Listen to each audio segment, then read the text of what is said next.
Bienvenue sur Teach, votre émission d'enseignement et de maturité spirituelle. Cette émission a été conçue pour faire de vous des véritables disciples de Jésus-Christ, afin qu'au quotidien, vous le ressemblez en tout point de vue, car le disciple accompli est comme son maître. Cette semaine, nous avons commencé des merveilleuses choses concernant l'art de prier, d'intercéder, prier en faveur d'autres personnes. Aujourd'hui, nous allons apprendre quelque chose d'assez particulier. On va devoir découvrir ensemble le rôle du Saint-Esprit et de Jésus-Christ. Ces aides, si je dois l'appeler comme ça. Nous ne sommes pas seuls quand nous intercédons.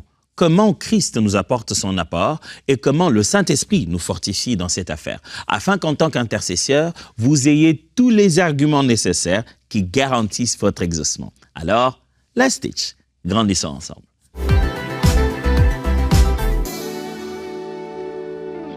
Ce que Christ fait et a fait pour nous continue d'ouvrir un travail, un sacerdoce, un service perpétuel en faveur de chrétiens.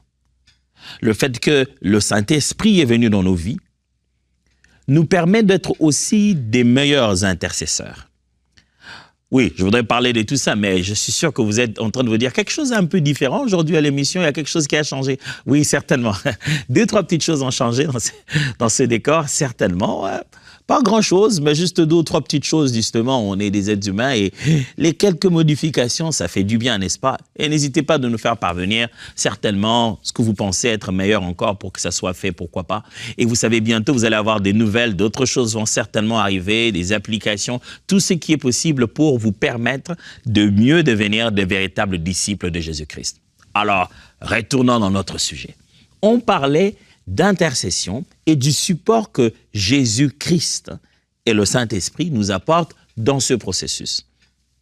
Mes amis, si vous faites confiance à un homme de Dieu en disant, en l'appelant en disant, pasteur, prie vraiment pour moi, je crois que Dieu t'exauce. Si vous faites confiance comme ça à un être humain, qu'en est-il de celui qui est directement à côté du Père? Si vous faites confiance comme ça au groupe d'intercession, dit non, je veux vraiment déposer ma requête à notre groupe d'intercession de l'Église, ils vont prier pour moi. À combien plus forte raison, c'est lui qui vit à l'intérieur de toi, qui peut, même par des soupirs inexprimables, intercéder à notre faveur. Alors, Christ et l'Esprit de Dieu ont certainement un rôle exceptionnel. J'aimerais que vous puissiez prendre conscience d'un terme qui est commun tant à Jésus-Christ qu'au Saint-Esprit. C'est le terme parakletos en grec. On ne va pas aller loin avec ça aujourd'hui, ça va revenir sous une autre forme. Mais retenez que le mot parakletos a plusieurs sens. Il ne sait pas être traduit par un seul mot. Il veut dire défenseur, il veut dire quelqu'un qui t'aide dans une procédure juridique, il veut dire consolateur. Le mot parakletos est utilisé dans le Nouveau Testament, tant pour le Saint-Esprit que pour Jésus-Christ. Par exemple, lorsqu'on parle du consolateur qui va venir, de fois même en français, on utilise le mot paraclé. Vraiment une translittération carrément, quoi. C'est le mot, on prend carrément la racine en grec, puisque le mot, jusqu'avant l'ère chrétienne, le mot n'existait pas vraiment en français. Paraklétos, paraclé, on appelle le Saint-Esprit, le paraclé, qui veut dire le consolateur, le défenseur. Le même mot apparaît pour Jésus-Christ dans le livre de Jean, dans l'épître, premier épître de Jean, où il dit que nous avons un avocat, voilà les termes qu'il utilise maintenant en français, un avocat auprès du Père. Et c'est exactement le même nom. Et Jésus dit lui-même, quand il part, il dit, je vous enverrai un autre paraklétos, un autre consolateur, pour dire, je le suis, et il y en a un autre qui va venir. Le rôle de Christ et du Saint-Esprit se chevauche, je ne vais pas dire se chevauche, est pareil dans ce domaine. Le Saint-Esprit et Christ nous aident dans l'intercession, chacun jouant un rôle particulier d'aide, d'appui, pendant que nous sommes en train de nous approcher devant le Père au sujet, non pas de nous, mais de quelqu'un d'autre. Comment il le joue, ce rôle? Premièrement, Christ comme notre souverain sacrificateur et intercesseur. Jésus-Christ a ce rôle double. Il est à la fois le souverain sacrificateur et l'intercesseur. Hébreux chapitre 7, versets 24 à 27. Lisons.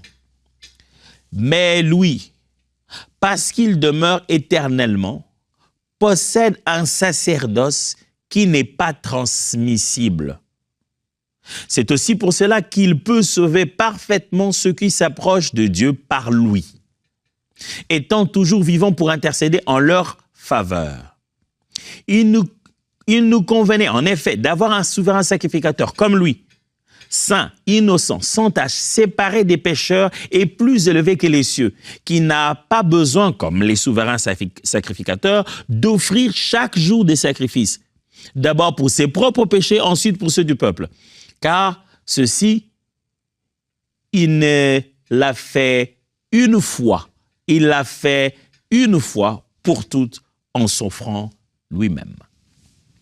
L'auteur du livre aux Hébreux, quand il parle à ses chrétiens, à ses frères et sœurs qui sont d'origine juive, c'est pourquoi ça s'appelle Hébreu ici. C'est pas qu'il a écrit comme Paul aurait écrit Corinthiens, il aurait écrit à une ville appelée Hébreu. Non, c'est que ses destinataires sont d'origine juive, sont d'origine hébraïque, et c'est comme ça on appelle ça Hébreu.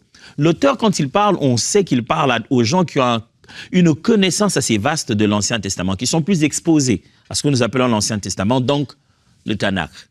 Et il tire là-bas, de la vie du judaïsme, les démonstrations pour prouver que ceux qui sont devenus chrétiens ont fait le bon choix et qu'ils ne sont pas des hérétiques dans une sorte de secte comme on croirait, mais en réalité, ils ont cru au véritable Messie qui est dans le même livre, dans le même texte que les autres Juifs et les Hébreux. Alors, parmi ces démonstrations, il fait la démonstration du souverain sacrificateur. Il raconte l'histoire, le souverain sacrificateur, l'ordre de Melchisédek, et il donne un élément comparateur très important. Il dit, l'ancien souverain sacrificateur, institué d'après l'ordre des Aaron, ses enfants, ainsi de suite, à un moment, il devait mourir, parce que c'est un être humain. Et donc, il est obligé de transmettre son travail de souverain sacrificateur à un autre. Un souverain sacrificateur, c'est qui? C'est juste la personne à qui la responsabilité a été donnée de rendre des offrandes à Dieu, de faire des actions rituelles en faveur du peuple, les rites que Dieu avait imposés. Comment rendre le peuple pur? Ils avaient un rôle qui était à la fois rituel et j'allais presque dire médical, parce que Dieu était à la fois le juge du peuple, mais aussi son médecin. Il donnait certains ordres qui paraissaient être rituels, mais qui étaient d'ordre de nature médicale. Par exemple, c'était au sacrificateur de pouvoir dire si ta lèpre est réellement partie ou non. Et Dieu avait donné des instructions au sacrificateur sur comment reconnaître la lèpre quand elle est déclarée, pour dire que quelqu'un est lépreux, et comment reconnaître la lèpre lorsqu'une personne en était guérie, et reconnaître si vraiment sa blessure ou sa plaie n'a plus de lèpre. Et donc, le sacrificateur principal, l'aîné, le sacrificateur principal qui avait cette fonction d'après un ordre de famille, celui-là avait le droit d'accéder jusque dans le lieu très saint pour amener devant Dieu les prières, le besoin, le sacrifice du peuple. Donc, c'est le seul qui rencontrait le lieu appelé le Saint de Saints. Et ici, l'homme qui écrit le livre aux Hébreux, il dit, ce sacrificateur-là devait mourir. Il était obligé de donner aussi le travail à quelqu'un d'autre. Mais il dit, nous avons maintenant un autre sacrificateur, Jésus-Christ. Il a commencé un autre sacerdoce, celui qui n'est pas transmissible, parce qu'il ne meurt pas lui-même. Il ne meurt pas, donc il n'a pas besoin de trouver quelqu'un d'autre. Alors, il insiste, il dit, le fait que les sacrificateurs mouraient, un autre venait, ça rendait ça fragile. Maintenant, on a un bon sacrificateur. Et il dit, il nous convenait d'avoir un tel sacrificateur. Pourquoi? Il dit, lui-même, il est pur, saint, innocent. Il dit, l'ancien sacrificateur était obligé d'offrir d'abord un sacrifice pour ses péchés, sinon lui-même aussi va en mourir, et il devait en offrir encore pour le peuple. Mais ce nouveau sacrificateur, il est saint, il n'a rien à se reprocher. Et en plus, il n'a pas un sacrifice à offrir. Il a offert une seule fois le sacrifice, qui est son propre sacrifice. Quand on dit tout ça, ça sonne très symbolique. Ah non, Jésus, le sacrificateur. Mes amis, c'est plus que de simples symboles. C'est quelque chose qui s'est réellement passé. La Bible déclare qu'à la croix, lorsque Jésus est en train de mourir, le rideau du temple s'est déchiré. Vous êtes jamais posé cette question-là? Pourquoi quelque chose qui s'est fait à la croix, la Bible est intéressée à nous raconter une affaire de meubles et de décorations intérieures de temple? Quand les rideaux se déchirent, qu'est-ce que ça a à voir? Ou je n'ai pas le temps de vous expliquer la corrélation qu'il y a là-bas, mais c'était une preuve importante qui montrait qu'un autre sacerdoce a commencé. Un souverain sacrificateur qui est pur et saint, qui s'est offert lui-même de façon éternelle, vient d'ouvrir le voile. L'endroit qui faisait en sorte que seuls les privilégiés accédaient était ouvert maintenant pour quiconque croit. Jésus-Christ est l'intercesseur par excellence qui se tient tout le temps à côté du Père. Il est à la fois le souverain sacrificateur et l'intercesseur. Ça veut dire que pendant que moi je prie pour un sujet quelconque à faveur de mon frère et de ma sœur, Jésus-Christ a ça à cœur. N'est-ce pas important de savoir que quand on s'approche auprès du Père, on n'est pas seul. On a un backup. On a quelqu'un qui nous soutient. C'est que je ne suis pas le premier à en parler. Quand j'arrive, Seigneur, je voulais te parler de mon frère Odon, tu sais comment il est en train de souffrir. Jésus dit, oui, Odon, ouais, je connais la situation d'Odon. Père, vraiment, Odon. Je dis, ah voilà, Père, tu entends? Même Christ parle d'Odon. Il est mort pour Odon. Oui, je sais ce qui se passe. C'est bien, c'est bon d'entendre qu'on se présente devant le juge et on n'est pas seul. Vous savez ce que c'est que laisser sa vie entre les mains d'un avocat? Il te dit, laisse-moi, je vais parler au jury, je vais te défendre. Donc, c'est son argumentaire qui te vaudra soit arrestation pour la vie, prison pour la vie ou même peine de mort dans certains États. Et c'est même pas toi qui aurais parlé à ta place, c'est quelqu'un qui a un métier, qui a pour but de te défendre et qui, lui, si tu n'as pas gagné, tu vas en prison et lui, il reste libre. Et entre-temps, tu lui avais payé de l'argent. Mais avoir un intercesseur auprès du Père, celui qui est allé, il a dit, je suis l'avocat, que fait-on aux condamnés? Bon, pour le péché qu'ils ont fait, on va devoir les tuer. L'avocat dit, c'est ça? Oui. Je vais mourir à sa place. C'est ça ta meilleure défense? Oui. Je pense que mon client est coupable. Mais le seul moyen de le racheter, je vais mourir à sa place. Et du coup, il sera libre. Et il meurt à notre place. Et il ressuscite. On le revoit, dit, mais tu es ressuscité? Il dit, oui, la peine est déjà arrivée, donc il est libre. Mais surtout, je suis là pour me rassurer qu'il entrera dans chacun de ses droits. Oh, gloire à Dieu. Frère, quand nous nous prions, sachez-le bien, Jésus-Christ est là, à la droite du Père, intercédant pour nous. Nous ne le faisons pas seuls. Ce n'est pas ton jeûne qui intercède. Ce n'est pas ta veillée de prière qui intercède. Ce n'est pas la douleur dans ton corps. Ce ne sont pas tes larmes qui intercèdent d'abord. Il y a un autre intercesseur à part toi-même. Joins-toi à Jésus, le souverain sacrificateur et l'intercesseur. Lui aussi, il implore pour ta mère. Lui aussi, il implore pour ta sœur et ton fils, ta fille. Jésus aussi est en train de parler au Père sur le même sujet. Tu n'es pas seul, tu as de l'appui. Ne cherche pas une pétition d'abord, de faire écrire une pétition que tous les chrétiens du monde essaient de te soutenir dans la prière. Non, on ne cherche pas une quantité, on cherche la qualité, et la qualité approuvée par Dieu est déjà juste à côté de Dieu et elle est là en ta faveur. Jésus, l'offrande parfaite. Oh, gloire à Dieu. Merci pour l'œuvre de Christ à la croix. Deuxièmement, que fait Christ dans le rôle de l'intercession? Christ comme médiateur de la nouvelle alliance. Important. Il y a une nouvelle alliance qui a été établie. Il y a une nouvelle façon de faire. Il y a une nouvelle procédure. Il y a une nouvelle constitution. C'est comme si vous venez, il y a une affaire, il y a eu un problème, on a condamné quelqu'un sur base d'une loi. Après, on a changé la loi. Du coup, les sujets ne sont plus traités comme avant. Tu ne peux pas rappeler une ancienne jurisprudence d'une ancienne loi dans une nouvelle. Vous êtes maintenant devant une nouvelle loi. Il faut dire la loi, la nouvelle. Jésus-Christ a créé cette nouvelle alliance-là. Il en est le médiateur. Ça signifie que c'est par lui, le pont qui a permis, qui est la corde qui relie à nouveau. 1 Timothée chapitre 2, versets 5 à 7.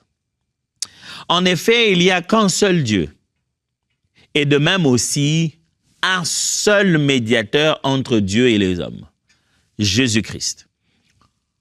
Homme lui-même, qui s'est offert en sacrifice afin de libérer l'humanité. Sa vie est la rançon qui nous rachète tous de l'esclavage du péché. Voilà ce qui s'est accompli au moment prévu par Dieu. Cela a été dûment attesté à son temps. Nous devons en rendre témoignage chaque fois que l'occasion s'y prête.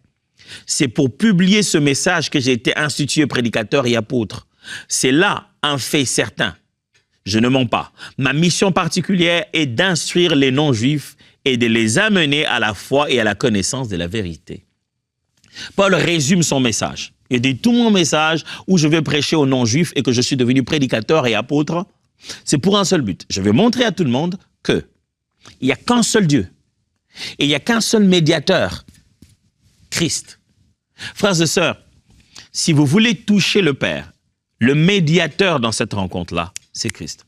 Vous ne pourrez jamais aller par vous-même devant le Père et faire poids. Et dit, Père, je viens parce que je suis un homme juste. Tu sais que je n'ai jamais commis le péché. Tu sais que je suis quelqu'un qui te craint. Le psalmiste dit, ma mère m'a conçu dans l'iniquité. Frère, tu ne pourras pas avoir assez de justice pour convaincre Dieu. Rends-toi la vie facile. Entre par le sang de l'agneau. Entre par l'œuvre déjà accomplie. Seigneur, je m'approche devant toi. Vous savez, pourquoi nous disons au nom de Jésus quand nous prions?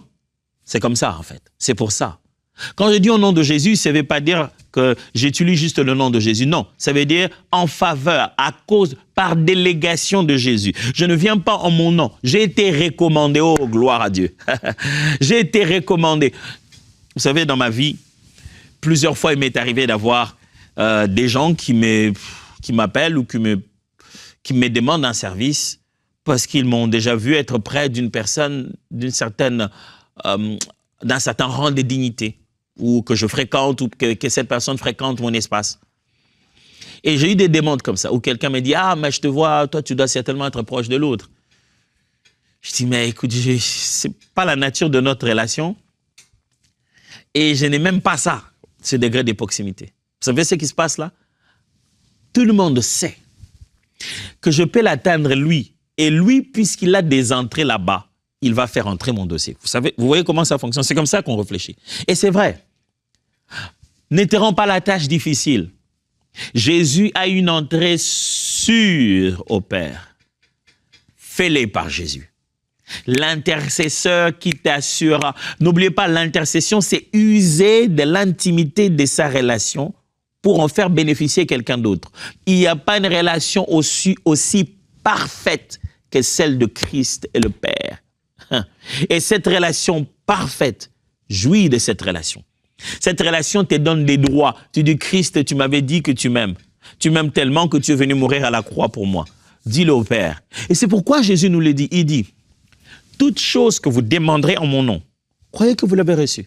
C'est pour que le Père soit glorifié dans les Fils. Il dit, pour que le Père se sente heureux de se dire, ouais, j'ai un grand projet à travers mon Fils, ça c'est un coup exceptionnel. Pour qu'il sente cette parfaite joie de l'accomplissement de son plan, c'est qu'il doit exaucer quand nous demandons au nom de son Fils. Et il se dit, ah, c'est à ça que ça a servi la mort. Frère, alors, ne te rends pas la tâche difficile.